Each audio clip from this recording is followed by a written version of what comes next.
마가 10장 21절 예수께서 그를 보시고 사랑하사 가라사대 너에게 오히려 한 가지 부족한 것이 있으니 가서 내 있는 것 가지고 있는 것을 다 팔아 가난한 자들을 주라. 그리하면 하늘에서 보화가 내게 있으리라.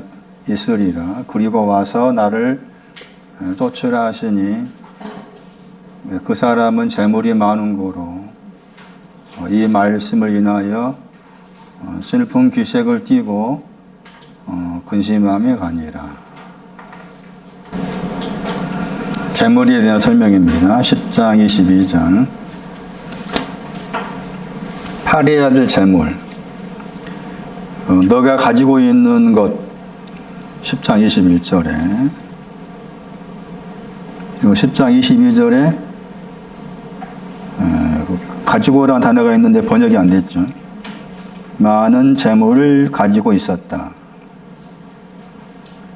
그리고 재물이라는 단어가 우리 번역으로는 똑같이 나오는데 원어가 다르죠. 10장 23절의 재물하고 10장 22절의 재물하고 이제 앞에 있는 재물 보세요.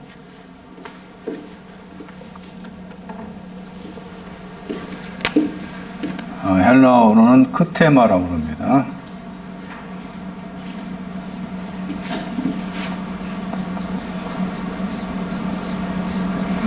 동사. 이거 영어 약자로 동사의 뜻입니다. 동사가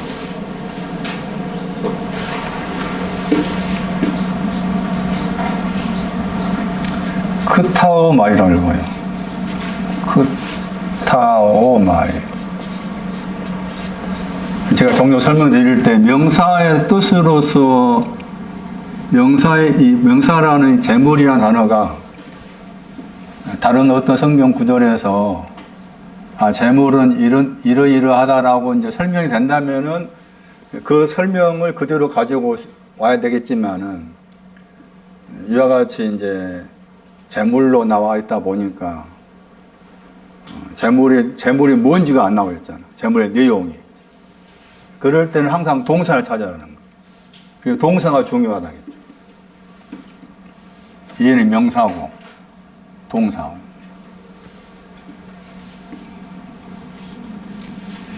그래서 이제 동사가 나와 있는 몇몇 중요한 구절도 찾아볼 필요가 있는 거예요. 재물이 뭔지 알려면. 이 사람은 지금 재물을 가지고 있다 한 거잖아. 그러니까 동사로 말하면은 이 크타오마이라는 동사가 어떤 구절에 나올 텐데 거기 구절 가면은 이 사람이 가지고 있는 재물이 뭔지를 알 수 있다 그 말이죠. 그래서 이걸 팔아라 한 거지. 이걸 팔아라. 네가 가지고 있는 재물이 있는데 그걸 팔아라. 팔아라 했을 때 가난한 자한 주라 그 말은 가난한 자는 이게 필요하다 그 말이죠. 가난한 자 재물이 필요하니까 가난한 자한테 주라겠고 그걸 팔고 난 다음에 쫓아오라 한 거죠. 순수가 그래요. 팔고서 쫓아오너라. 그리고 그 다음에 이제 하늘에 보물이 있을 거다. 그 미래 시제야 그게. 보물이 있을 거다가 미래 시제. 그 순서가 이제 이것을 파는 것이 쫓아가는 거예요. 쫓아가다. 주님을 쫓아간다고 했을 때 반드시 팔고 가는 거. 다른 데서는 또 버리고, 금을 버린다. 쫓아가는 거. 금을 버리고 쫓아가다, 팔고 쫓아가다. 내가 주님을 쫓는다고 했을 때, 나는 주님을 쫓아가고 있습니다 했을 때, 쫓아간다는 그 배경에는 가지고 있는 재물을 팔고서 쫓아가는 거. 또 버리고 배와 금을 버리고 부친 버리고 마가 10장 뒷구절에서 자녀 버리고 예? 또 부모 버리고 밥 버리고 자매 버리고 했잖아요. 형제 버리고 그걸 버리고 쫓아가는 거예요.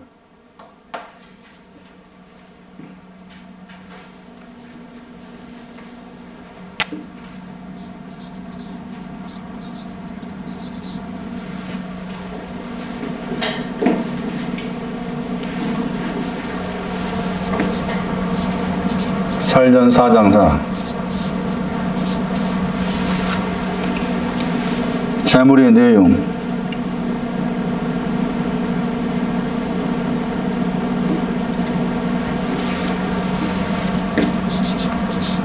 사도행전 8장 20.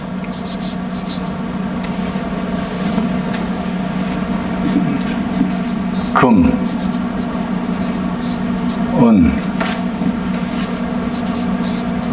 동 세 가지. 거루, 경기.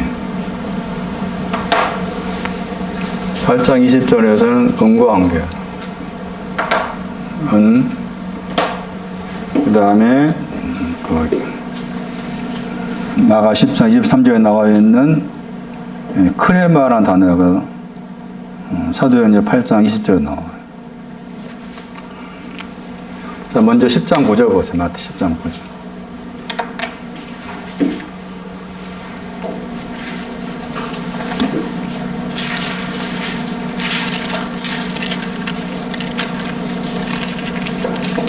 나에게 지금 재물이 있는 거 살펴보세요.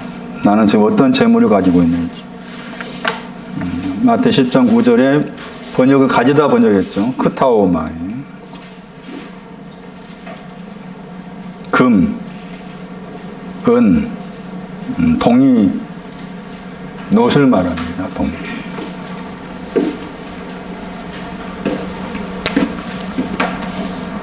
동을 놋이라고 그래요.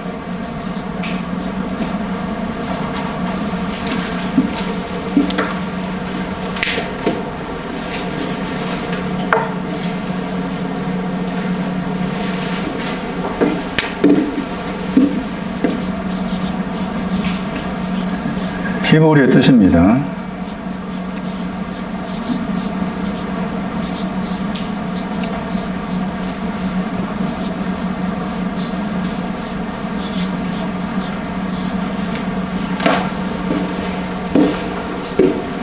자하부, 히브리어로 희미하게 빛나다, 날씨가 흐렸는데 개했다 뜻이 있습니다. 개의 날씨.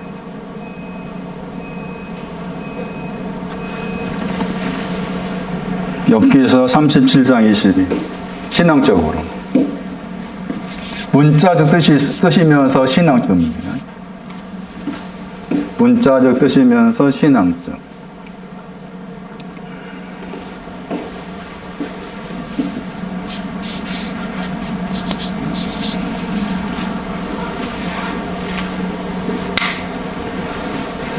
우리는 두 가지를 생각하셔야 됩니다. 하나는 문자적으로 금 가진 사람은 금이 비싸잖아요. 뭐 금덩어리 이야기하고 그러는. 금이 많구만 몇 그램을 채취하기 위해서 저기 남미라든지 뭐 아프리카 지역에 그 어린 애들이죠. 어린 애들이 깊은 곳에 들어가서 이렇게 돌 채취하고 하는 그 그림 보면은 진짜 가슴 아파. 언제 무너질지 모르는 그 동굴 속에 들어가거든요. 몇 그램. 그것도 막 돌을 몇 톤이라든가 거기에서 몇 그램밖에 안 나온대. 지휘자신 아버지가 나에게 몇 그램의 금은 없다 할지라도 말이지. 그러면 내 마음은 개인 날씨가 돼야 되잖아. 금이라는 단어가 두 가지 뜻이 있으니까. 문자적 금이 부족하면은, 보이지 않는 신앙적 의미의 어떤 내용, 금이 있어야 되잖아. 그러면 내 마음이 개인 날씨가 돼야 돼. 개인 날씨. 항상 뭐, 폭풍 치고 태풍 부는 그 날씨가 아니라. 그럼 이것도 아니고 저것도 아니고 뭐가 되는 거야? 이것도 구할 필요가 있는 거지, 이제. 나에게 그 몇 그램이 없다면은, 내 마음이라도 개인 날씨 주세요. 해야 되는 거지. 이런 기도는 필요한 거야, 이제. 나중에 학교에서 같은 말씀, 금도 내 것이 은도 내 것만 나오죠. 학교에서 말씀. 그러니까 금은 필요 없다가 아니에요. 문제는 금, 은 거기에 그냥 다 됐다고 방점 찍고 거기에 머물리는 게 문제지. 그 재물을 가져야 돼. 이 재물을 얻고 있어야 돼. 금도 가지고 있어야 돼. 은도 가지고 있어야 돼요. 말씀드린 것처럼 겉에 그 문제가 좀 어쩔 수 없는 여러 가지 상황에서 없어. 털어봤자 뭐 금 몇 그램도 안 돼. 집에 가가지고 뭐 귀걸이니 뭐 다 털어봤자. 금리빨 빼고 해봤자 안 돼. 그럼 보이지 않는 것이 있어야 할 거 아니요. 그러니까 끊임없이 구하는 거, 이게 그냥 어쩔 수 없는 거지, 이제. 성경에서 말하는 기도가 아니지만, 에? 성경에서 말하는 기도는 뭐예요? 두란노 서원이야, 서원. 어슬렁거리는 기도야. 속이지 않기 위해서. 성경에서 말하는 기도는 신화의 끄트머리를 달라는 거지. 그건 당길 것이 아니잖아요? 그런데 어쩔 수 없이 이것도 아니고 저것도 아니면 안 되지. 회색 분야잖아. 그러니까 개인 날씨 주세요 해야 되는 거야. 개인 날씨. 신앙적으로는 욥기 37장 22절. 욥기 37장 22절이 금을 설명할 수 있는 중요한 구절 중에 한 구절인데 거기 보시면은 금빛 번역했잖아요. 저 단어가 금이라는 단어입니다. 자하부. 그 영어 단어 보세요. 밑에. 영어 번역된 거 보세요. 페어 웨더잖아? 저 페어란 단어가 이제 날씨가 개다. 뭐 화창하다. 그런 단어지. 그래서, 금이라는 단어를 개인 날씨, 이렇게, 개인 날씨의 뜻이 또 있다. 금이라는 단어가. 아주 중요한 구절이죠. 금이라는 단어의, 금이 뭐냐라고 했을 때, 날씨가 개다. 영어로 이제 페어 웨더. 또 약간 다르게 번역하면은, 클리어 스카이. 클리어, 깨끗한 하늘. 깨끗한 하늘. 그것도 또 금이라는 단어의 뜻이라니까. 그러니까 문자적으로 금이면서 또 거기에 상징성이 있다. 그 말이고. 거기에서 이제 신앙적으로는 그 금이 뭔가 하면은 위엄이야, 위엄. 우리 번역으로. 위엄. 호드. 신앙적으로 금은 호드를 말해. 읽으면 여기 호드라는 거예요. 호드. 시편 145편 가시면은 저 호드라는 단어가 나오면서 거기에 45편 5절 이것은 여기서는 위엄 번역했잖아요. 이게 번역하기가 참 이게 난감해. 영광으로 번역하기도 하고 그런데 위엄이라는 단어 위엄으로 번역했어요. 위엄. 차 중에 저 차 가운데서 현대차 가운데 그랜저가 있죠. 그랜저는 영어 단어입니다. 그랜저 영어 단어가 이렇게 장엄하다, 위험스럽다 하는 거예요. 그랜저 뜻이에요. 그게 호드라, 호드. 그게 금이라, 금. 그런데 이게 여기서 나오고 하면서 보면은 이 구절에서 시편 145편 5절 말씀에 호드가 호드가 거기 나오고 그 다음에 뒤에 보시면은 또 붙어 나온 내용이 또 나오잖아요. 145편 5절.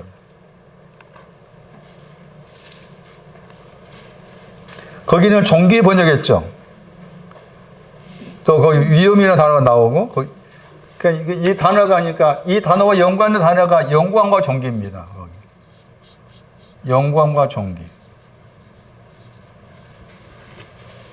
금이라는 단어가 히브리어로 호드라는 단어와 관계되는데 이 호드라는 단어는 145편 5절 말씀에서 영광, 종기 여기에 이것과 연결해서 나와 있어.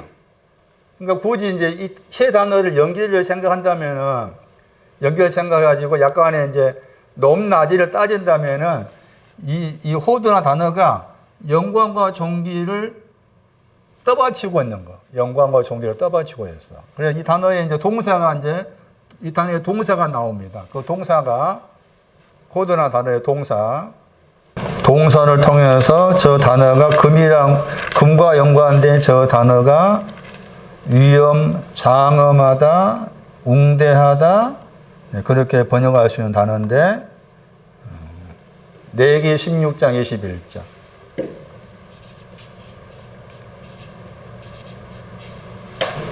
레위기 16장 22절.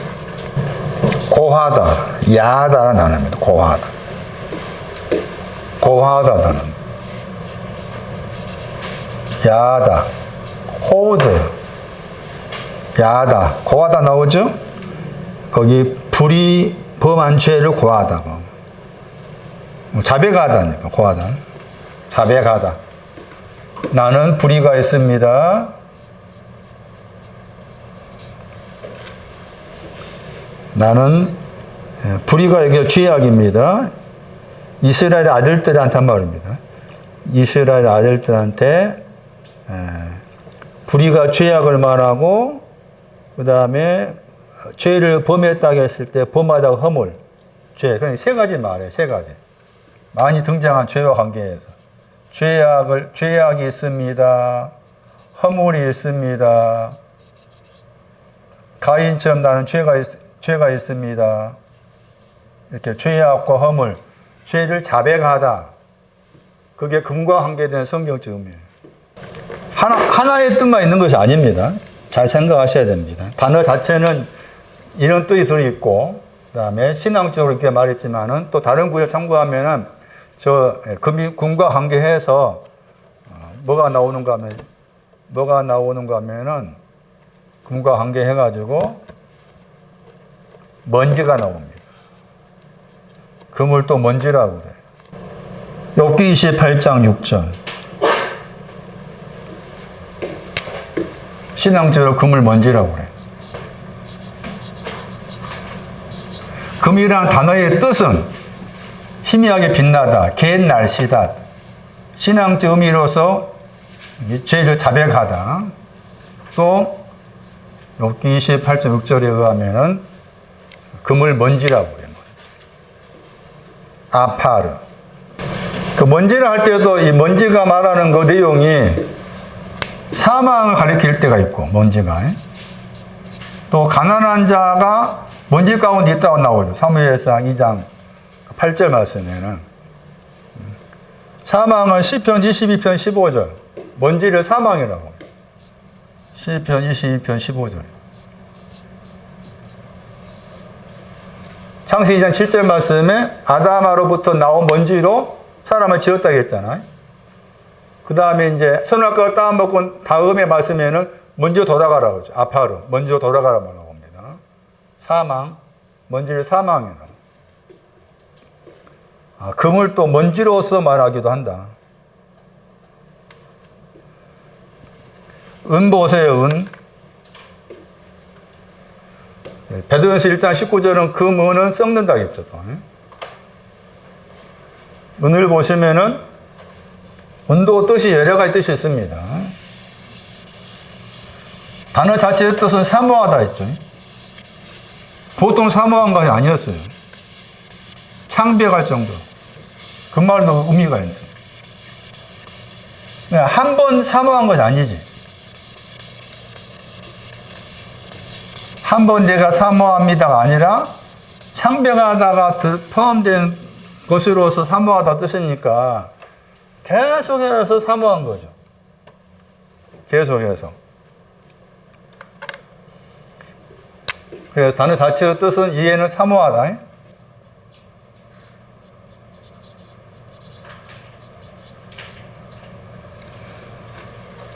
사모하다. 창백할 정도로 사모하다 뜻이에요. 내용은 시편 84편 2절.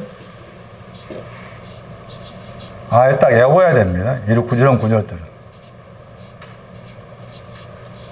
야곱이 아버지 집을 사모했다겠죠. 거기 사모하다 두 번 나옵니다. 창세기 31장 30절 30절. 사모하다 두 번 나옵니다. 카사프입니다. 카사프.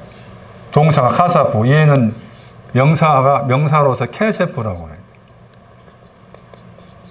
케, 세, 프. 얘는 카사프. 읽으면 사모하다. 84편 2절. 시편 중심 구절이니까 사모하는데 무엇을 사모했는가 보세요. 84편 2절에. 궁정을 사모하겠죠. 궁정이 나오죠. 궁정이 나오잖아요. 이 궁정, 요한복음 10장 1절 우리야 문 그랬잖아요. 우리야 문 할 때 문의 신앙 앞에가 우리야. 우리를 사모하는 겁니다. 궁정이 우리야, 우리를 사모하다. 사모하다 나오죠? 번역되는 사모하다, 카사프. 저 단어가 은이라는 단어의 동사입니다. 출애굽기 30장 16.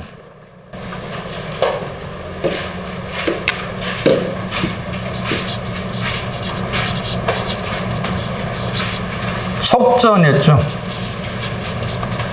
그럴 때 저 전이 은입니다. 역청으로 칠하다. 키프림. 출애굽기 30장 16절 속전할 때 전이 은입니다. 영어 번역은 다 머니 했잖아요. 케세프, 은. 그러니까 은의 상징성이 동사가 카파르, 속하다, 용서하다, 구속하다. 은혜의 상징이 그런 뜻도 있습니다. 이 단어는 속하다 할 때 이게 용서하다, 구속하다인데, 이게 또 역청으로 칠하다와 관계단어입니다.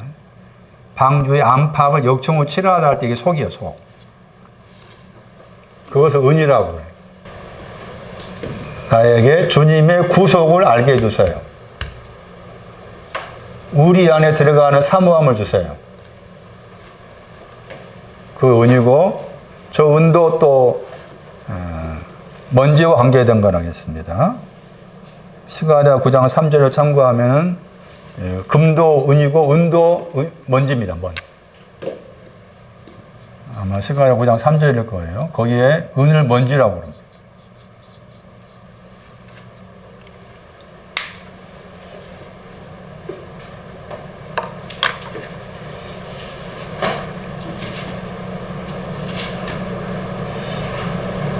야고보서 5장.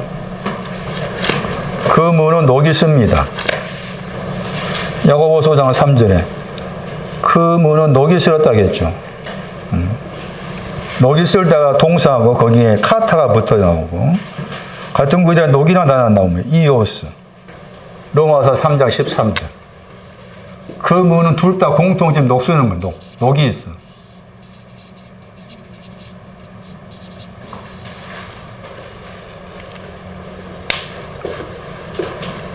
그 문이 어디 있는가 보세요. 그 문이 녹슨다고 했을 때 그 문을 녹실 쓴다고 하니까 문자적으로 그 문이 아니고 여기서는 상징성입니다. 왜냐하면 녹이란 그 단어가 가리키는 구절이 로마서 3장 13절에 보시면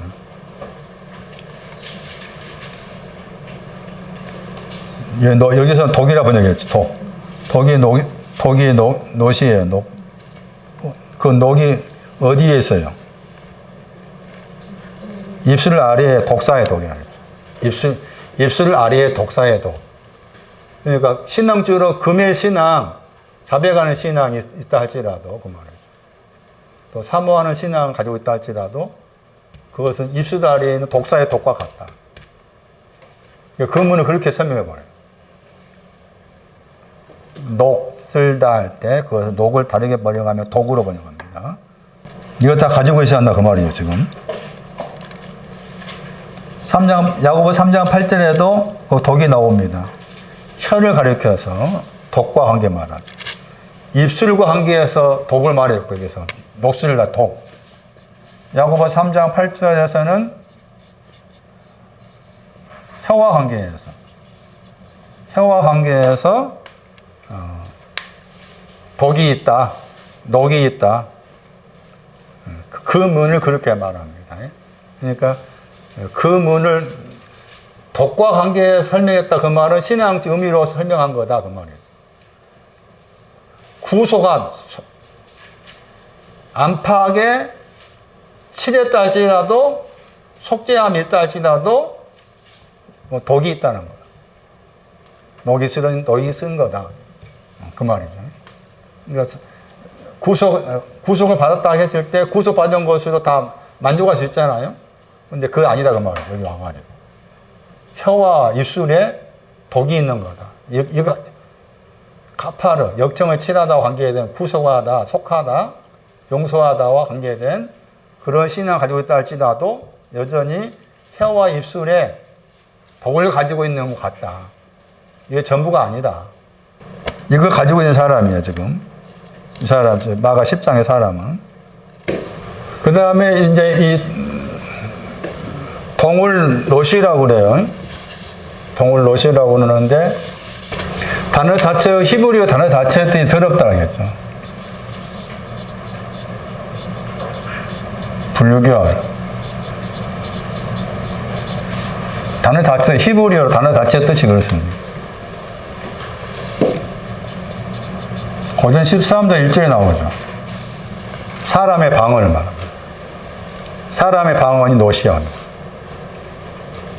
그리고 여러 차례 말씀드렸지만은 녹과 철이 나올 때 녹과 철을 신앙적으로 풀어놓은 게 에레미야 6장 28절. 녹과 철은 신앙적 의미예요. 에레미야 6장 28.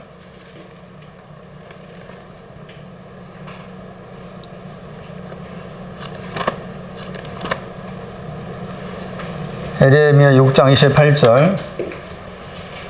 신구약 말씀에서 놋이 나오고 철.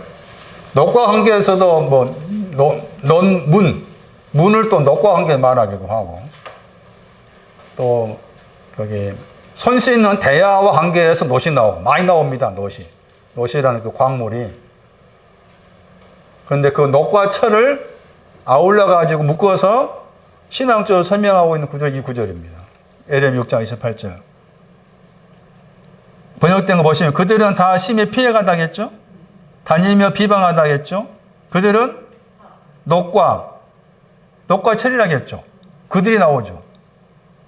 그러니까 사람을 가리킨 거예요. 믿는 사람이라 믿는 사람을 가리키면서 그들은 녹과 철이다 그렇게 말씀하신 거지. 그 뒤에 나와 있는 사악하다는 단어를 썩는단 말이고. 썩는다. 6장 21절 보세요. 그들이 누군가 보세요. 에레미야 6장 21절. 그들을 녹과 철이라고 했는데 그들이 누구냐 보세요. 그들은 거침을 거치다 나오죠. 거기 ZP 할 때 ZP가 3인칭 복수란 말이에요. 같은 구절에 멸망하다 ZP 3인칭 복수입니다. 넘어지고 멸망하는 사람이에요. 넘어지다. 멸망하다. 이 사람이 3인칭 복수, 이 사람들이 이제 녹과 철이 해당된 사람이에요. 이 사람들이. 넘어진 것은 이사야 35장 5절에 아마츠가 오기 전이에요. 아마츠가 오기 전. 멸망하다는 시편 2편 12절에 후사한테 입맞추지 않는 거죠. 당연히 저는 신앙 가진 사람이니까 당연히 녹과 철이 될 수밖에 없는 거죠. 근데 거기에서 또 구체적으로 설명을 해놨어요. 이게 왜 안 지워지나? 오래돼서 그런가?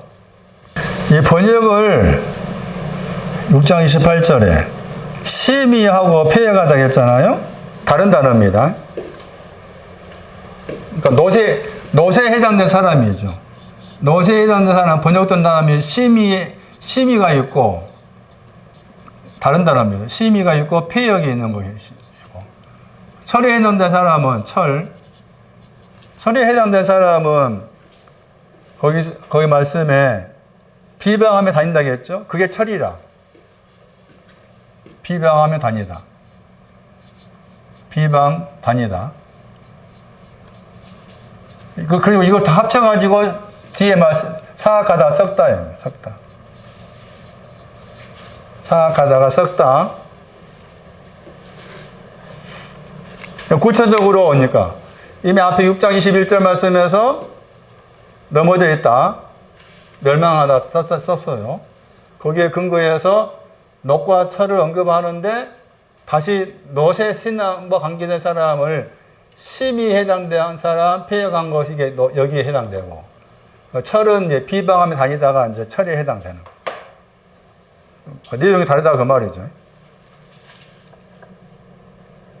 심의는 시편 18편 22.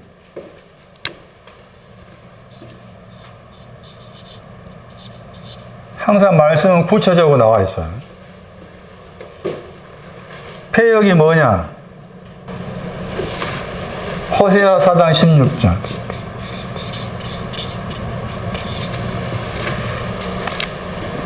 이 사람들이 놋에 해당하는 사람이에요. 놋. 저 사람들. 시편 18편 22절 보세요. 적어놔야 됩니다. 심이 거기에다가 심이가 히브리어로 읽으면 수르고 폐역한 것은 사라릅니다. 18편 22절 적어놔야 됩니다. 번역을 심이다 했는데 18편 22절에서 어떻게 번역이나 보세요. 18편 22절 버리다 번역했죠. 이 책은 18편 23절 내게서 버리다. 근데 버리지 않았다겠죠. 근데 버린 것이 뭔가 하면은 23절 말씀에 율례입니다. 율례. 번역된 규례가 나오고 율례가 나오죠. 앞에 규례는 공평이라는 단어고 공평. 율례는 이게 해석하기 약간 어렵습니다. 후카잖아요. 읽으면 후카인데 후카를 버렸다. 놋에 해당된 사람은 후카가 있는데 후카를 버렸다입니다. 그리고 후카라고 했을 때 율례 뒤에 있는 율례라고 해서 율례의 내용이 의와 셀라를 말합니다. 의하고 그 다음에 셀라, 우리 반석을 했을 때 셀라가 나왔었죠. 반석할 때 낮은 것의 반석. 반석이 크게 두 가지인데 추르는 더 높은 것이고 셀라는 낮은 거예요. 의하고 반석을 버렸다. 이게 그 놋에 해당된 사람의 심의의 내용입니다. 또 한 가지로 해석하면은 그 시편 2편 7절에 영을 전하노니 오늘 내가 아들을 낳았다. 거기에 그 영으로 번역된 단어가 후카와 관계된 단어입니다. 호크. 그런데 이제 말씀드린 것처럼 의와 셀라를 기억하셔야 됩니다. 놋에 해당된 사람. 고전 13장 1절에 사람의 방언할 때 사람의 방언이 놋이라니까 놋. 사람의 방언. 그러니까 정확하게 이 놋에 대한 걸 알아야 사람의 방언이 뭔가를 알 수 있을 거 아니에요? 그러니까 우리 식대로 사람 방언하면은 우리가 알고 있는 방언 의미가 아니라 그 말이에요. 시면은 율례를 버린 거, 율례의 내용은 의와 셀라를 말하고 그걸 버렸다고 그거 첫 번째이고 두 번째는 호세아 4장 16절에 완강하다. 폐역하다가 완강하다. 고집세다 말이에요. 고집세다. 완강하다 뜻이 있고 약간 다르게 번역하면 고집이 세다 뜻이 있어요. 폐역하다가 놋에 해당된 사람 호세아 4장 16절 보시면은 거기 두 번 나옵니다. 암소가 나오죠. 이스라엘이라는 한 말, 이스라엘. 이스라엘은 창세기 32장 말씀 하나님과 겨루고 있는 사람이잖아요. 하나님과 겨루고 있으면서도 이게 완강합니다.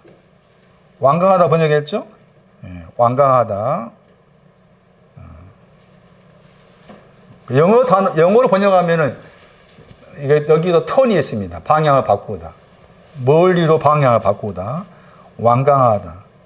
근데 암소가 나오죠? 이 완강하다가 두 번 나온 겁니다, 여기. 호세아 4장 16절에. 저 암소가 이제, 여기서 부정의 암소잖아? 부정의 암소. 긍정의 암소가 사무엘서 6장 12절. 베세메스 가는 소. 베세메스로 가는 그 암소는 완강함을 다 없애버린 소입니다. 여기 말씀에서 완강하다 번역된 저 단어가 지금 노새에 해당된 사람을 가리켜서 그렇게 사용을 했다는 겁니다. 근데 완강하게 되면은 어떤 일이 생기는가 하면은 완강하니까 여호와께서 어린 양을 넓은 들에서 먹인 같이 저희를 먹이시겠냐고 번역했죠. 그러니까 완강하다 그 말은 뭔가 하면은 넓은 들에 있을 수 없다 그 말이지. 완강하니까. 예? 완강하다 하는 의미의 긍정이 뭔가 넓은 들이다. 르호봇, 나하브. 그 단어 들어있어요. 예. 메르하보잖아? 메르하보에 줄여가지고 동사가 라하브야, 라하브. 누워 많이 들어보셨죠? 누워 그러면 창렬 라합을 생각해야 돼. 라합의 이름이 넓다야, 넓다. 넓다의 신앙이 열매 있는 신앙이에요. 창세기 26장 22절 말씀이죠. 그래서 완강할 경우에는 지금 넓은 신앙이 오지 않는 거지. 넓은 신앙이. 그게 놋이라, 놋. 철에 대해서는 비방하다고 했잖아요. 그것은 여러분 집에 가서 한번 찾아보시는데 내용이 뭔가 하면은 비방하면 다니다 할 때 비방하다가 여기 비방하다 번역했죠. 영어로는 이제 슬렌더라는 단어 썼죠. 중상모략하다는 단어인데 이 단어의 동사가 거기 장사하러 간다 뜻입니다. 장사하다. 그래서 느헤미야서 3장 이것도 보세요. 아예 나왔으니까. 철의 신앙을 부정적이죠. 철의 신앙은 장사하는 사람이란 말이죠. 장사하는데 어떤 내용을 장사하느냐 하는 것이죠. 어떤 내용을 장사하느냐 해가지고 느헤미야서 3장 3절 말씀 보죠. 33절에 느헤미야서 3장 33절 32절 33절이 아니고 32절 거기에서 번역을 상고들이 번역했죠. 상고들이. 그리고 그 상고들이라는 단어 밑에 영어 단어가 상인이라는 단어죠. 머천트. 그러니까 이 단어는 비방하다 하는 저 단어 동사가 뭔가 하면 장사한다 그 말이에요. 장사하며 다닙니다. 이게 철의 신앙이라. 장사하며 다닙니다. 그런데 장사한다 할 때 장사하는 내용이 나오죠. 거기 구절에서 느헤미야 3장 32절 구절에서 무엇을 장사하느냐? 중수했다. 하다크입니다. 많이 들어보셨죠? 강하고 담대하게 했을 때 강한 신은 가진 사람이다. 철에 해당된 사람은 강한 신앙을 가진 사람으로서 강한 신앙을 장사하고 있는 사람이에요. 철의 신앙, 거의 하다크가 필요하지만 하다크가 끝이 아니잖아요. 하다크 다음에 아마츠가 와야 되는데 이 사람들은 철에 해당된 사람은 이제 하다크로서 만족하고 있는 거죠. 하다크로서 만족하면서 하다크를 장사하고 있는 사람, 그 사람을 신앙적으로 철이라 그런다. 그러니까 당연히 거기에 머물러 있으니까 앞에 에레미 6장 21절 말씀처럼 넘어져 있다, 멸망하다 그런 용어를 쓴 거예요. 그래서 철회와 관계에서 신앙이 그런 의미를 가지고 있다. 그런데 말씀드린 것처럼 둘 다 합쳐가지고 썩는다겠죠. 둘 다 합쳐가 썩는다. 고전 13장 1절 말씀에 사람들의 방언을 말할 때 거기에 놋이 나왔어요. 놋이. 사람들의 방언. 구체적으로 사람들의 방언이 뭐냐를 알아야 한다 그 말이잖아요. 구리가 놋이에요. 구리가. 사람들의 방언은 구리, 놋을 말하고 그 다음에 천사의 방언은 꽹과리입니다. 울리는 꽹과리. 고전 13장 1절이에요. 사람의 방언과 천사의 말할 때 사람의 방언이 구리에 해당되고 소리 나는 구리에 해당이 되고 천사의 말은 울리는 꽹과리가 되고, 울린다고 했을 때 요한 1서 2장 16절이었죠. 울린다고 했을 때, 울림의 내용이. 이거 정확하게 이렇게 알아야 한다, 그 말이에요. 정확하게. 그냥 막연하게 알면 안 돼. 그러니까 이 말씀에 의하면 지금 구리도 필요하다 그 말이잖아. 소리 나는 구리가 필요해. 구리가 필요하고, 울리는 꽹과리도 필요하지요. 그런데 뭐가 없다 그 말이에요. 그 신앙에는 뭐가 없어? 아가페가 없어, 그 신앙에는. 응? 사람의 방언과 천사의 말은 필요하지만 그 신앙의 울타리 안에는 아가페 신앙이 없어. 그러니까 그 신앙을 뛰어넘어서 이제 아가페로 가라 그 말이지. 그런데 계속해서 거기에 머물러 있는 경우가 많다는 거죠. 그래서 13절 1절에서 이미 그렇게 설명을 한 거예요. 그래서 금도 있고 은도 있고 노수를 가지고 있는 거, 이것을 재물이라고 그런다. 이걸 버려라. 가난한 사람한테 필요하다.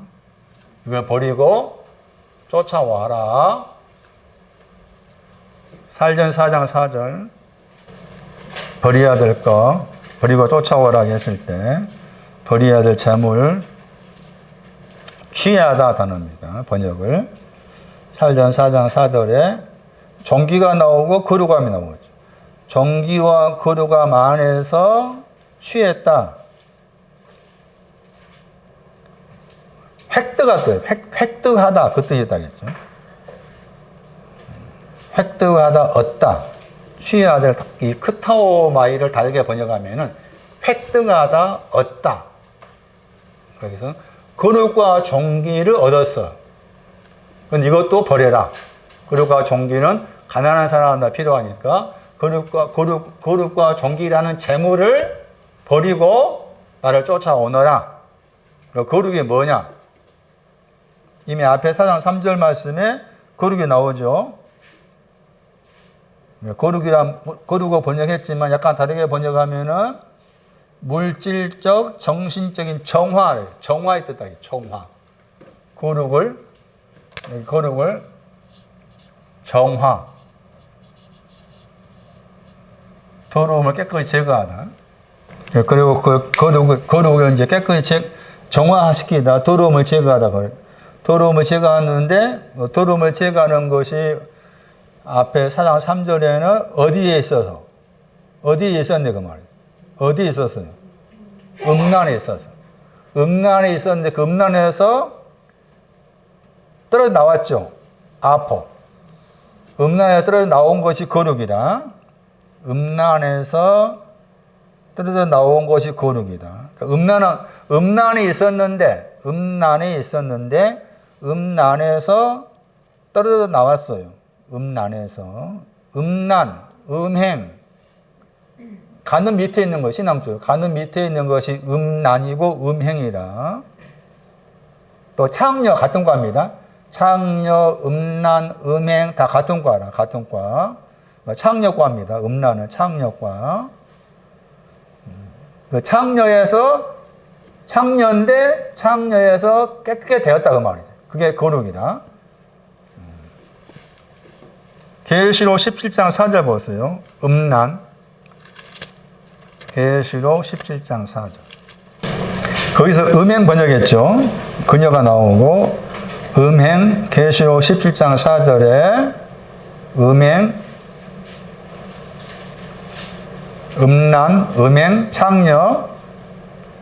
그 음란, 음행을 뭐라고 표현한가 하면 더럽다겠죠.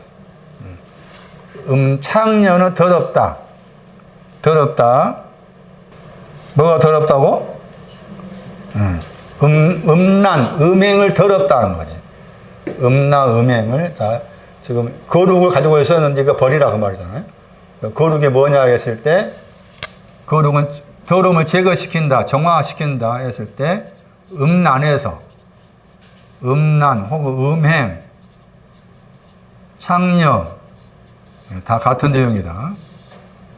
근데 이것을 가리켜서 더럽다 그런 거예요. 더럽다. 그래서 다시 이제 더럽다 나왔잖아. 계속 17절 4절에 더럽다 나왔죠. 다시 살전 4장 가봐. 살전 4장 7절 보세요. 살전 4장 7절. 부정케 하는 단어도 더럽다입니다. 사일전 4장 7절에 부정이라는 단어가 더럽다입니다. 그리고 거기에서 더럽다 하는 거기와 관계해서 거룩이 나왔죠. 사일전 4장 7절에. 우리 번역 보시면 하나님 우리를 부르심은 부정, 더러움이 아니고 거룩히 한다겠죠? 그리고 거룩하다가 다시 사일전 4장 3절에 나왔잖아. 나왔죠? 사일전 4장 3절, 그 다음에 지금 설명하고 있는 사일전 4장 4절에 나왔잖아요. 그래서 그걸 연결 지으면은 4장 7절에 부정, 더러움이 4장 3절에 음란이라고 말이죠. 더러움이. 자, 그건 여기 생각해야 될 게 뭔가 하면 더럽다가 뭐냐는 거 말이에요. 더럽다. 더럽다가 음란이다. 음행이다. 창녀다. 더럽다. 그 더러우면서 깨끗게 되었다. 그것이 거룩이라고 그런다. 이 가지고 있는 이것도 버리라. 더럽다는 것이 뭐냐? 뭐가 더러운 것인가? 로마서 1장 24절. 더러운 것이 뭐냐? 욕되게 하다입니다.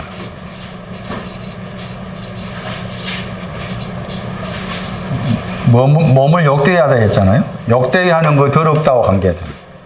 욕되게 하다. 로마서 1장 24절 말씀에 더러움 속으로 넘겨주었다 했잖아요. 그리고 그 더러움 속으로 넘겨준 것이 뭔가 하면은 몸이 있는데 그 몸을 욕되게 했기 때문에 더럽다. 그래서 더럽다가 무엇을 가리켜 더럽다 그러느냐? 몸을 욕되게 하는 건 더럽다. 몸이 있는데 그 몸을 욕되게 하는 것이 더러운 것이고 그 더러운 것을 깨끗게 해서 그게 거룩이다. 그 더러운 것을 깨끗게 하는 것이 무엇을 통해서? 예수의 피를 통해서. 예수의 피를 통해서 더러운 것을 깨끗게 했다. 정화했다. 그것을 거룩이라고 그런다. 이걸 가지고 있었는데 이것도 재물의 내용인데 이것도 버리고 나를 쫓아오너라. 욕되게 하다. 욕되게 한 것이 뭐냐? 존귀가 없는 것을 가리켜. 존귀가 없다 뜻이에요. 단어 자체 뜻이 존귀가 없다. 여기 또 존귀가 나왔잖아요. 여기 존귀가 나왔어요. 현재. 존귀에 대한 설명입니다. 존귀가 뭐냐? 영광과 존귀. 존귀라는 말은 주로 영광과 곁들여서 나올 때가 많습니다. 구약에도 그렇고 신약 성경 말씀에서도 존귀라는 말이 나오고 그 다음에 존귀라는 말이 나오면은 영광과 같이 그렇게 나올 때가 많습니다. 그래서 존귀에 대한 의미를 알아야 돼요. 이 거룩은 말씀드린 것처럼 음란에서 음란이 더러운 거잖아요. 음행이 더러운 거예요. 존귀가 없는 거라겠죠. 존귀가 없는 걸 깨끗게 했다겠죠. 이게 거룩. 존귀가 없는 걸 깨끗게 해서 존귀가 없는 것을 깨끗게 한 거다고 존귀가 있는 거다고 다른 내용이라 차이를 아셔야 돼. 아주 세밀한 차이지만은 존귀함이 없는 것을 더럽다고 그런다. 굉장히 중요한 말입니다. 이 더럽다가 많이 나옵니다. 저 단어가 그러니까 존귀함이 없는 것 욕되게 한다가 존귀가 없다. 존귀가 없는 걸 가리켜서 더럽다고 그런다. 그 더러운 것을 예수의 피를 통해서 깨끗게 했다 하는 걸 가리켜서 거룩이라고 그런다. 거룩이라고 한다. 그런데 거기 거룩을 먼저 말씀한 다음에 그 다음에 존귀라는 말을 썼다 그 말이죠. 존귀라는 말을 썼어요. 그러면 존귀가 뭐냐? 우리가 찬송 복음성가에도 많이 나오고 또 말씀드린 것처럼 존귀라는 말하고 영광이라는 말이 이렇게 나란히 나올 때가 많다고 했잖아요. 그러니까 영광을 알기 전에 존귀를 정확하게 알아야만이 또 영광이 어떤 의미 가지고 있는지를 알 수가 있다는 겁니다. 그래서 존귀를 찾아보니까 아주 중요한 구절에서 종기가 이런 신앙을 가리키는구나, 그렇게 알 수가 있습니다. 종기 잘 들으시고 잘 기억하셔야 됩니다. 우리가 잘못 안 경우가 많습니다. 시편 145편 그 12절 말씀에 하나님의 왕국, 천국을 말할 때, 왕국을 말할 때 거기 영광과 존귀 나오죠. 왕국의 내용이 영광과 존귀라고 그래요. 존귀의 내용이 뭐냐는 거죠. 사도행전 5장 2절입니다. 이 구절이 존귀의 내용입니다.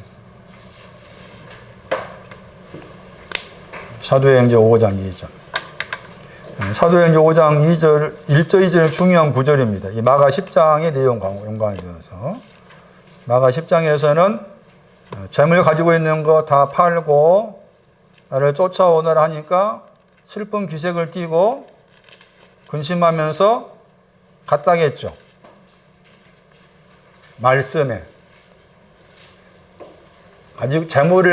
가지고 있는 재물을 팔아라 하는 그 말씀 때문에 슬픈 기색을 띠고 근심하며 가버렸다. 나는 팔라는 그 말씀에 대해서 찬성하지 못하겠습니다. 나는 찬성하지 못하겠습니다. 그런데 마가 10장에 그 사람과 반대편에 있는 사람이 아나니아와 삽비라입니다. 사도행전 5장 1절. 아나니아라 이름하는 사람이 삽비라와 함께, 삽비라는 여자, 아내입니다. 여자. 그 다음에 거기 말씀에 5장 1절 보세요. 뭘 팔았어요? 재물 팔았죠? 같은 단어입니다. 마가 10장에. 팔다 같은 단어입니다. 팔다, 재물 같은 단어입니다. 마가 10장의 사람은 슬픈 기색을 띠며 근심에 갔죠. 아나니아와 삽비라는 팔았어요. 팔았다겠죠. 재물을 팔았다겠죠. 자, 왜 마가 10장은 팔지 못하고 아나니아와 삽비라는 팔았을까? 왜 그랬을까? 아나니아 이름의 뜻이 숨겨 있습니다. 아나니아. 여호와께서 은혜를 주셨다. 여호와께서 은혜를 주셔야 팝니다. 그 뜻입니다. 아나니아 이름의 뜻이 여호와께서 은혜 주셨다. 삽비라는 샤파예요. 샤파 영어로. 샤파야 좋아하잖아? 손나이 샤파야 좋아하냐? 이사야 54장 11절. 샤파야의 신앙적인 뜻. 에가서 4장 7절. 그 구절 가면 샤파야의 신앙이 나와. 샤파야의 신앙. 참고할 필요가 있습니다. 자, 아나니아 이름 뜻이 뭐라고? 여호와께서 은혜를 주셨다. 그러니까 여기 아직은 이제 근심에 간 사람은 아직 은혜가 오지 않았다 그 말이죠. 은혜가 오지 않았고 아나니아와 삽비라는 은혜가 왔기 때문에 팔았어요. 거기가 잘했죠. 팔았어요. 그 다음에 2장에 뭐라고 나와 있어요?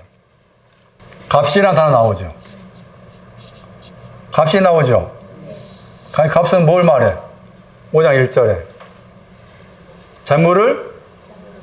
재물을 판 값이죠. 이게 종기라는 단어입니다. 종기라는 단어를 다르게 번역하면 값이라는 뜻이 있어요. 종기가 뭐라고? 값. 그 종기가 어떤 뜻이냐면 재물을 팔았다입니다. 재물을 팔았다가 종기의 뜻이에요. 재물을 팔았다. 아주 중요합니다. 팀에 종기의 신앙은 재물을 판 신앙을 말합니다. 그 재물을 팔았어요. 그리고 재물을 팔았다 했을 때 그게 이제 값의 뜻이 되겠고, 값으로 번역했지만 또 종기로 번역된 단어. 종기라는 그 단어를 번역하면 값으로 번역하기도 하고 종기로 번역된다. 그런데 값이란 단어가 나온 배경에는 5장 1절 말씀에서 재물을 팔았다 했죠. 마가 10장에 재물을 팔고 그 다음에 뭐 하라 했어요? 나에게 오고 쫓아가겠죠? 종기에는 재물을 팔고 쫓아가는 것 포함돼요. 종기가. 재물을 팔고 쫓아간다. 그 종기에, 그 종기 속에 들어있는 거예요. 재물을 팔고 쫓아간다. 근데 문제는 이제 감춰버리는 거죠. 감춰버렸다가 이제 거기에 약간 문제가 생긴 것이라 볼 수가 있어요. 자, 그래서 종기라고 했을 때, 종기라는 단어를 번역할 때 값으로 번역된다. 이 티미가 많이 나옵니다. 값으로 번역된다. 넘어가서 9장 보실래요? 9장 21절. 이게 토기장이신 하나님과 나와의 관계를 설명할 수 있는 배경인데, 로마서 9장 21절이 토기장이가 하나님이신데 진흙 한 동이 하나는 귀에 쓸 그릇 나오죠. 귀 나왔죠. 존귀. 그럼 귀에 쓸 그릇은 재물을 팔게 했다. 재물을 팔고 쫓아가게 했다 그 말이고, 천이는 종기가 없다. 아티미야. 이게 토기장이와 나와의 관계라. 그러니까는 하나님은 종기가 없는 그릇 만드시고, 그 다음에 종기가 있는 그릇 만드시고, 이게 토기장이 하신 일이다 그 말이죠. 그래서 종기를 말할 때 사도행전 5장 1절과 2절이 중요한 내용으로서 종기를 말하는데, 저 종기를 이렇게 값으로 번역되기도 하는데, 이제 값으로 번역된 경우는 좀 드물게 번역되고, 대부분이 종기 이렇게 번역한 겁니다. 그러니까 여기에는 거룩은 종기가 없는 데서 깨끗게 한 것이고, 이 종기는 재물을 팔아서 쫓아가는 값을 가진 거고. 그런데 그 둘 다 가지고 있는데 그것을 팔아라 하는 것이 사도행전 4장 4절이고, 그것을 가리켜서 재물이라고 그런다. 사도행전 8장 20절에는 거기에 사다 나와 있죠. 살줄로 단어가 살준다, 사다, 크타오마이 돈이 나오고, 그다음에 그 돈은 같은 구절에서 은이 나오죠. 8장 20절에 은, 돈. 이 단어는 이제 다음 주에 따로 이제 저 단어가 뭘 말하는지 설명할게요. 이와 같이 재물을 팔고 나를 쫓아오너라 했는데 아직 하나님 은혜가 임하지 못해서 슬픈 기색을 띠고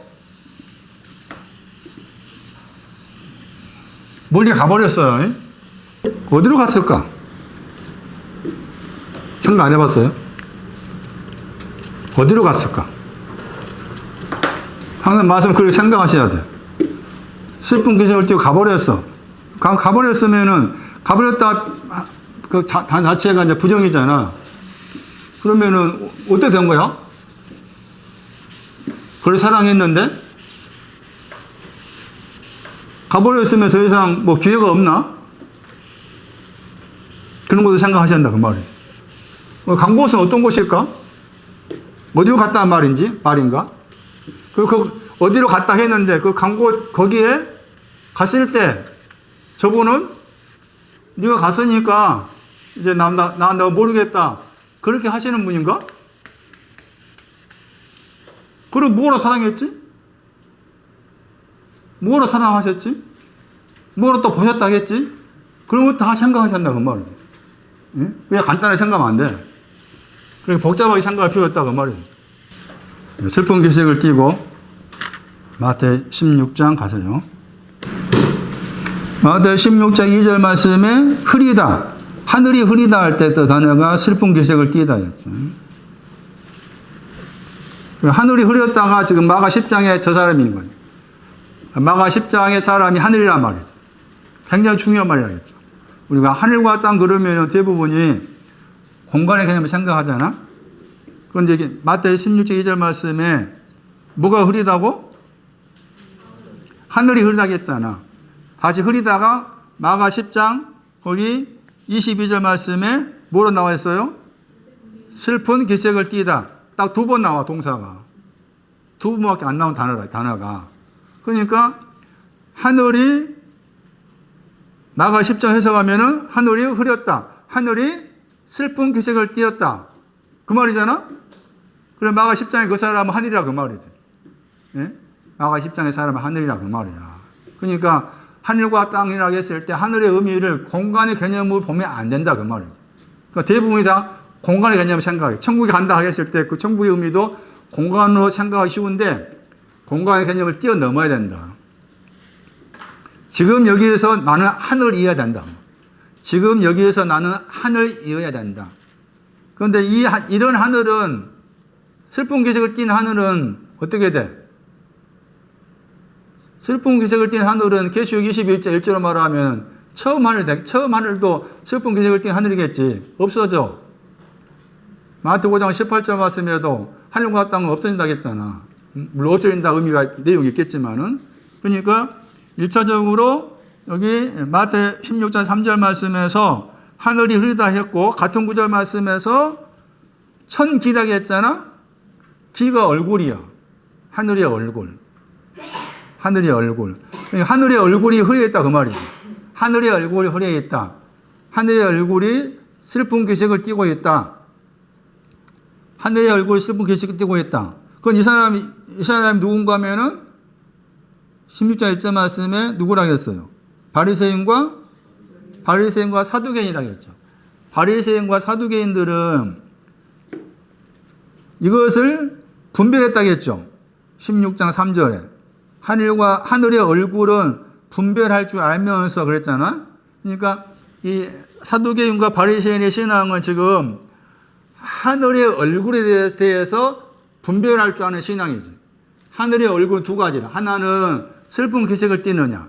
다른 하나는 뭐예요? 날이 좋다. 날이 좋다. 슬픈 기색 띠다 반대가 날이 좋다야. 이것도 우리가 분별할 줄 알아야 되는데 이 사람이 바리새인과 사두개인.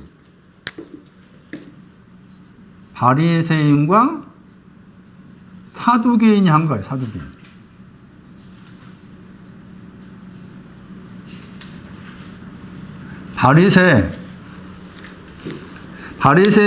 바리새인에 대해 설명들이 많이 나옵니다.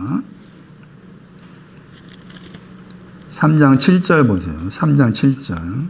마태. 거기도 바리새인과 사두개인.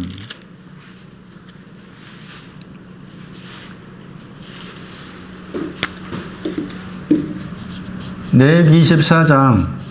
이거 다 이 구절을 기억하셔야 됩니다. 바리새가 누구냐?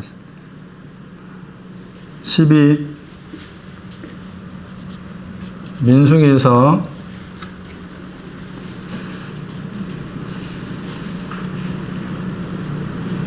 15장 34 느헤미야서 8장 8절 이 세 구절을 기억하셔야 돼요. 이 두 구절에서는 여호와의 명령이 나오죠. 거기 보시면은 여호와의 명령을 기다린다. 기다리다 단어가 이제 바리새입니다. 그리고 여호와의 명령할 때 명령이 입입니다. 입. 지난번에는 입을 설명할 때 몫이라겠죠. 몫이라는 단어였죠. 여기에서는 입을 명령 번역했어요. 명령. 입이 뭐냐? 입을 명령으로 말해요. 명령. 그러니까 누차 말씀드렸지만 로마 10장에서 입으로 시인한다. 계시록 14장 말씀에 그들의 입에는 거짓말이 없다. 입이 뭐냐? 명령, 목.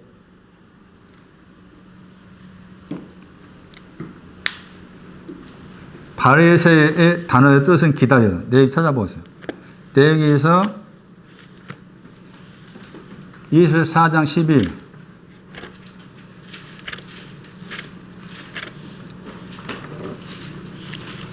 여호와의 명령할 때 명령이 입입니다. 입.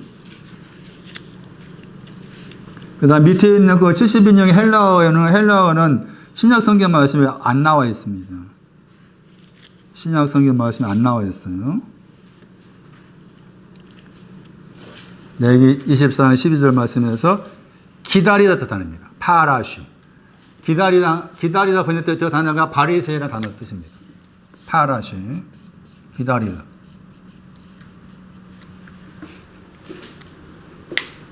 그 기다리다 영어 헬라어 단어 보시면은 그게 마태 16장 3절에 나온 단어입니다. 하늘의 얼굴을 분간하다. 기다리다 단어가 바리새라는 단어의 뜻이다.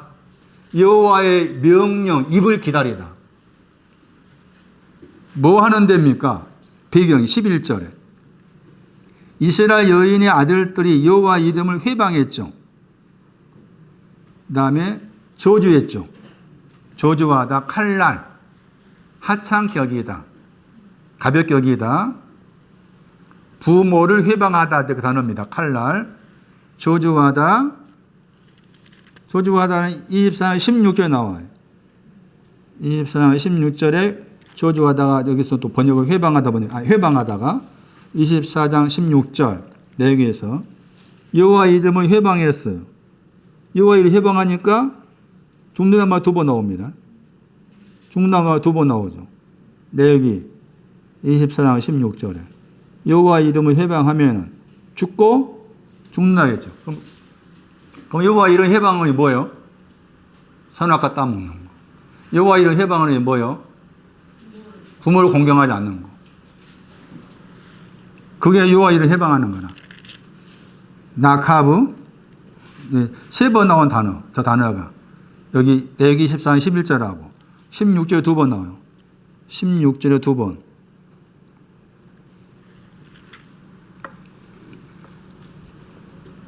그래서 그 사람은 여호와 이름을 회방하고 저주했죠. 그러니까 부모를 공경하라고 했는데 하지 못한 거잖아요. 그 사람을 옥에다 가둔 겁니다.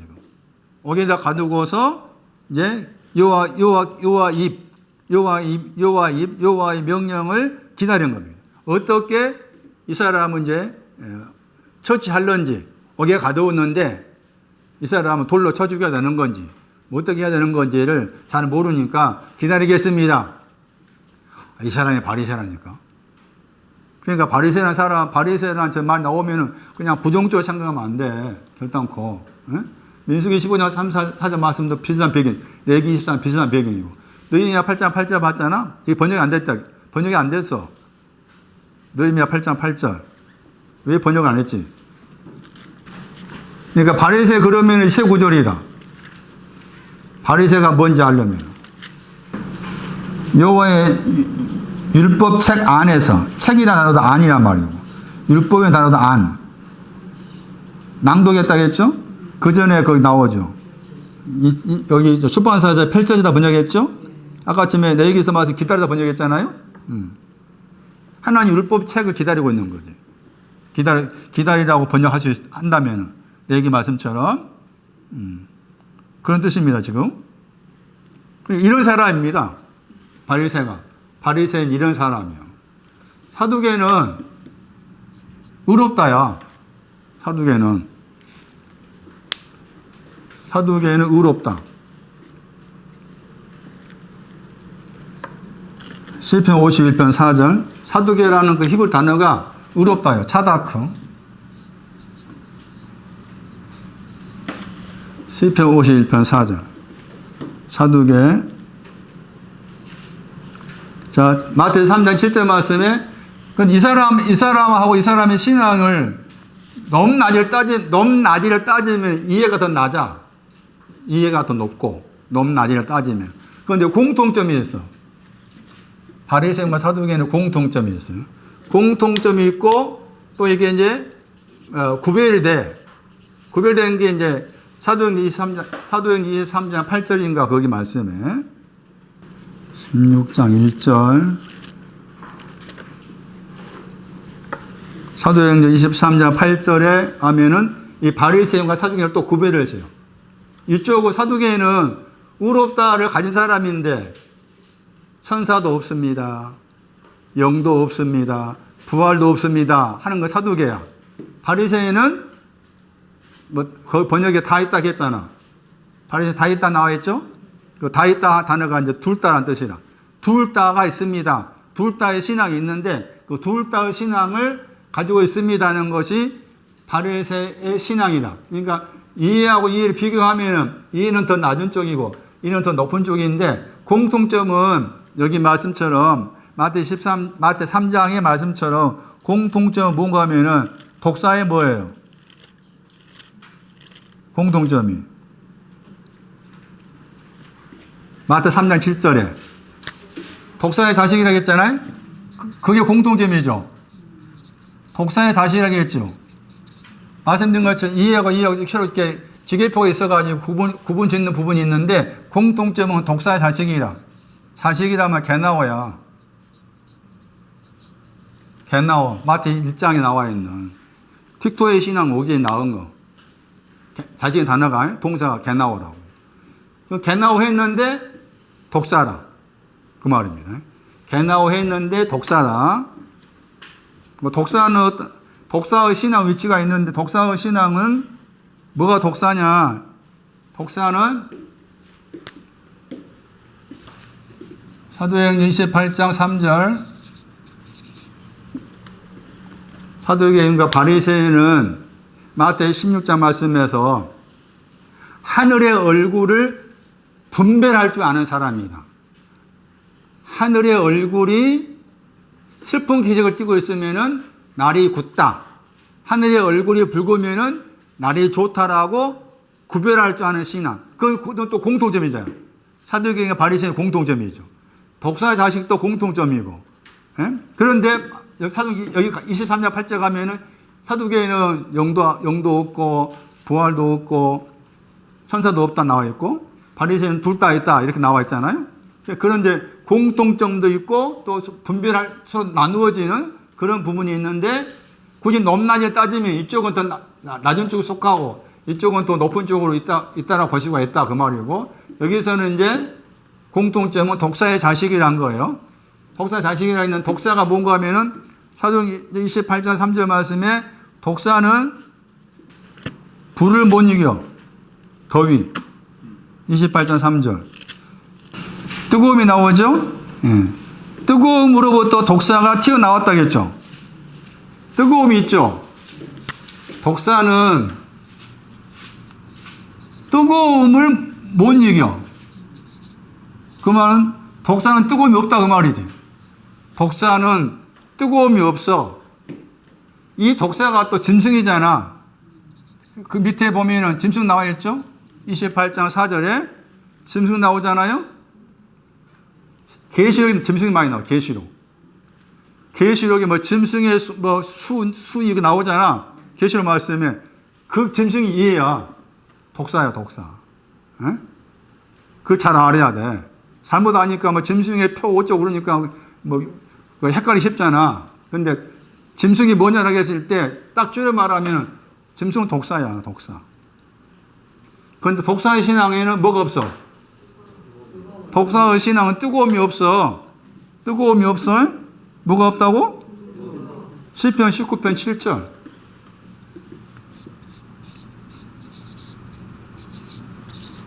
뜨거움의 히브리어입니다. 온기.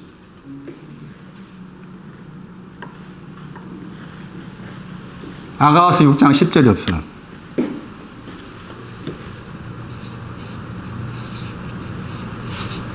같아. 아가서 6장 10절. 시편 19편 7절. 저게 뜨거움의 신앙이야. 문자적으로 뜨거움이고 이 뜨거움은 상징적 의미가 있다. 여기 가는 거야. 19편 7절과 아가서 6장 10절. 19편 7절 온기 번역했죠. 근데 아가서 6장 10절은 그 온기가 해야 해. 아가서 6장 10절 보시면은 거기에 6장 10절에 해같이 막다 했죠. 해같이 막다 나오죠. 해 번역했잖아요. 그 해가 이제 여기 19편 6절에 온기라니까. 온기와 해가 같아. 예? 이게 없는 거야, 독사는. 독사는 저게 없는 거라. 아, 독사도 저 신앙은 저렇게 말을 하고 있어요. 저게 없어. 왜 저기 있어야 되는데 왜 없을까? 하는 거예요, 이제. 있어야 되는데.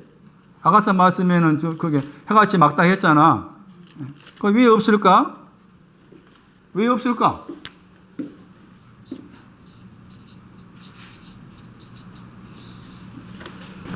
시편 58편 5절 독사. 귀를 막은 귀머거리. 독사가. 귀가 막혀진 귀머거리가 독사예요. 다 적어놔야 돼. 적어놓고 깊이 생각하셔야 돼요.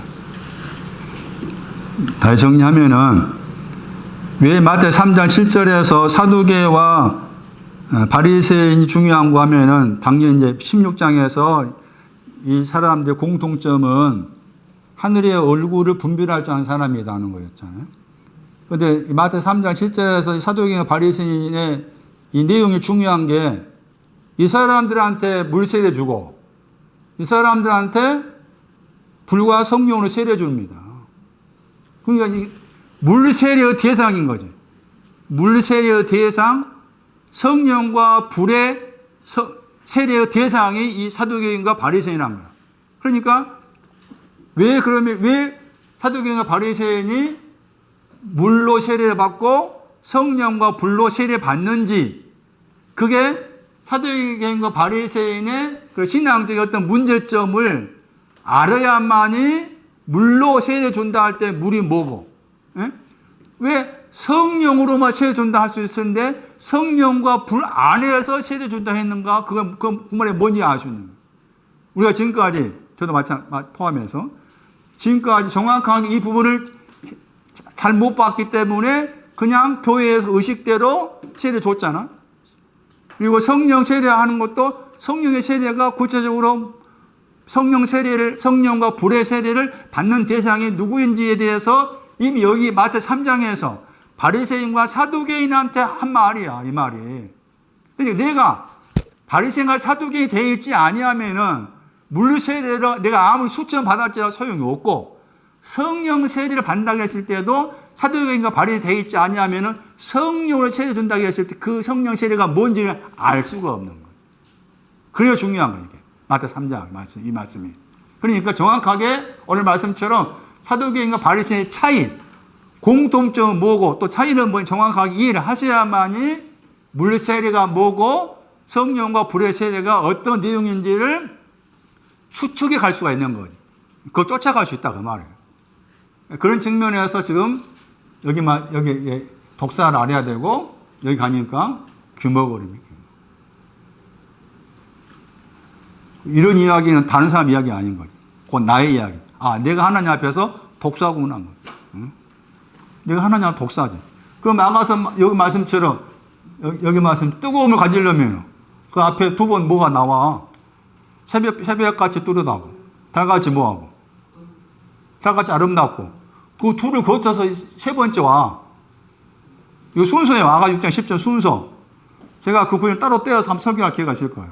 아가 6장 10절 말씀에 새벽 뚜렷하고 달같이 아름답다. 그 다음에 해같이 막다가 세 번째 나와. 그게 신앙의 순서를 말해. 그것도 신앙의 순서라. 16장 설명하고 마칠게요. 마태 16장이에요. 그래서 지금 16절 3절 말씀에서 아침이 번역했잖아요. 저 아침이 다른 데서 새벽 번역했다고 했죠. 이 구절 중요한 이유가 아침, 새벽 번역할 수 있죠. 아침과 관계된, 새벽과 관계된 신앙이 무언가를 설명한 거죠. 그 아침의 신앙은, 새벽의 신앙은 뭐예요? 손나니, 뭐가 새벽의 신앙이야? 또 새벽의 신앙 오늘이라고 했잖아요? 오늘의 신앙도 많았죠. 내가 너를 낳았다. 여기서는 슬픈 기색을 띠다. 누가 19장은 두 번 나오거든요. 너 집에 머물겠다. 오늘 구원이. 오늘과 관계된 신앙도 최소한 이 네 구절을 기억하셔야 돼. 너를 낳았다. 슬픈 기색을 띠다. 오늘 너의 집에 머물겠다. 구원이. 오늘이라는 그 단어 자체에도 이런 네 가지 신앙적 의미가 있는 거예요. 물론 더 찾아보면 또 나오겠지만은. 그건 여기 말씀에서는 아침하고 새벽을 이렇게 오늘로 말하고 있고, 이게 지금 신앙적으로 말했을 때 이게 마가 10장을 생각하면 슬픈 기색을 띠는 거야. 그러면 새벽이라고 했을 때 마태 20장 1절에 포도원 갔을 때 포도원 그 주인이 포도원 가서 일할 사람을 뽑기 위해서 언제 갔다 했어? 거기에 새벽 나와, 아침에 나와. 이 사람이 슬픈 기색을 띈 사람. 계시록 2장 말씀에 주님을 뭐라고 하는가? 주님은 뭐라고 그래? 새벽의 별이라고 그래. 새벽별을 주겠다 해서. 새벽별을 주겠다는 말이 뭘까? 그것은 새벽에 대한 별이잖아? 새벽에 하지 않고 새벽의 별.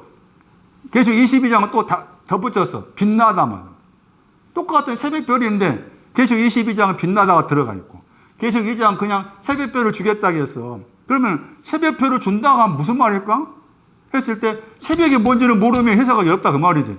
그랬을 때 새벽, 아침이라고 했을 때 이 단어가 가리키는 신앙은 슬픈 기색을 띠는 거. 팔락했는데, 재물 팔락했는데 팔지 못하는 거. 응? 그 신앙이 새벽이란 거. 그 신앙이. 그런데 저녁은 뭐야, 저녁은? 저녁은 날이 좋다고 했잖아? 파는 걸 말하죠. 저녁의 신앙은. 여기 날이 좋다고 했잖아요. 날이 좋다 하는 신앙은 재물을 뭐 한 거예요? 재물을 판 것을 말해. 날이 좋은 것은 재물을 판 거야. 자, 그래서 이것은 이제 우리의 생활을 적용시켜야 돼. 내가 아침에 일어났어. 요즘 몇 시에 일어나요? 여러분. 7시 일어나 생각합시다. 7시 일어난 것이 이제 아침이잖아요. 새벽이랄수록 아침이잖아. 아침에 일어나서 뭐 할 거야? 응? 아침에 일어나자마자 뭐 해야 돼? 이 새벽 생각해야 한다 그 말이지. 새벽 기도를 우리는 이제 안 하잖아 이제.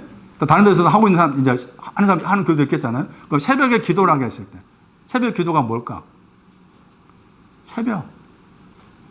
그러니까 아무리 새벽 기도를 5시에 가가지고 수십 년 동안 했다 할지라도 새벽 의미를 모르면 소용이 없는 거다. 그 말이지. 제 말은.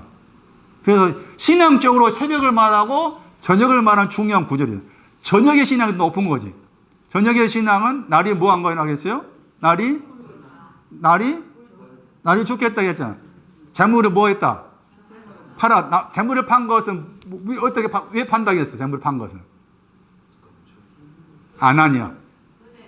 여호와께 은혜 주셔서. 그게 저녁이라. 그래서 말씀드린 것처럼 아침을 맞이할 때 이걸 생각해라. 나는 팔라고 했는데 팔라고 생각해 보니까 별로 팔 것도 없지만 막상 팔라고 생각하니까 팔기에 조금 아깝습니다. 왜냐하면 내가 그 금, 은, 노선을 알기까지 얼마나 나름대로 고민하고 수고하고 이 생각했는데 그것을 갑자기 팔라 하니 이게 참 팔기가 아깝습니다. 안 됩니다. 그게 새벽을 맞이하는 마음. 이제 저녁이 되었어. 저녁이 되면은 하나님께 은혜 주시면은 내가 가지고 있는 것도 팔 수가 있구나 하는 건 저녁이라. 그래서 하나님께서 이 그림자로서 우리가 알고 있는 아침을 주시고 저녁을 주신 것이. 그림자라서 하나님께 우리에게 내일 또 오늘일 수 있잖아. 내일 또 오늘일 수 있잖아요. 오늘과 관계된 그 신앙 의미를 알게 하기 위해서 오늘의 신앙이 있는 거고. 그래서 아침과 저녁의 신앙 시간을 잘 설명해 주고 있는 중요한 구절이 지금 마태 16장 2절하고 3절이다. 그 저녁은 14장 23절 말씀에 저녁에 기도합니다. 판 다음에 기도하는 거예요. 그럼 판 다음에 기도는 뭘까? 주님이 하셨어요. 판 다음에 기도는 뭘까? 마가 10장 돌아가면은 하늘에 봄을 입기 위해서. 하나가 부족하니까 부족한 하나가 없어지기 위해서. 그런 내용 기도라. 그 다음에 저녁은 또 광야라. 저녁이 광야라. 마태 14장 15절에 저녁은 또 광야예요. 저녁은 광야. 마태 맞나? 마태 14장 15절에 광야. 14장 23절은 기도. 그리고 저녁이라는 저 단어가 늦다 뜻입니다. 단어 자체 뜻이 늦다. 저녁에서 기도가 있었고 광야. 광야의 신은 위치입니다. 광야의 신앙 위치는 재물을 판 위치를 말합니다. 광야의 신앙 위치는 하나님의 은혜를 통해서 재물을 팔았다. 재물을 판 것이 종기고 재물을 팔았기 때문에 쫓아갑니다. 그런 내용을 담고 있는 거다. 그게 아침과 저녁의 의미입니다. 날이 굳는다 보세요. 이제 사도행전 27장 20절 팔지 못했다 한 거예요. 팔지 못하게 되면은 재물을 팔아야 되는데 팔지 못하면 어떤 일이 생기는가? 날이 굳다가 겨울의 뜻이고 혹은 겨울 비 그 뜻입니다. 27장 20절 풍랑 번역이었어요. 날이 굳다가 풍랑 번역한 거예요. 작지 않는 풍랑. 우리 번역 크다 했지만 원어는 작지 않다. 작지 않는 풍랑. 날이 굳다. 날이 굳은 것이 뭔가? 뭐가 날이 굳은 거예요? 구원의 소망이 없어진 거. 구원의 소망이 없어진 거. 팔지 못하면은 재물을 팔아야 되는데 팔지 못하고 슬픈 기색을 띠고 있으면은 구원의 소망이 없어지는 거. 구원의 소망이 없어지는 거. 그게 슬픈 기색을 띈 그 경우가 구원의 소망이 없어진 경우다. 다음 주에는 그 어디로 갔을까? 어디로 갔는지 찾아봅니다. 어디로 갔는지. 그리고 다른 단어 재물. 쫓는다고 했을 때 쫓는다와 관계된 내용. 그걸 설명하겠습니다. 오늘 여기까지 하겠습니다.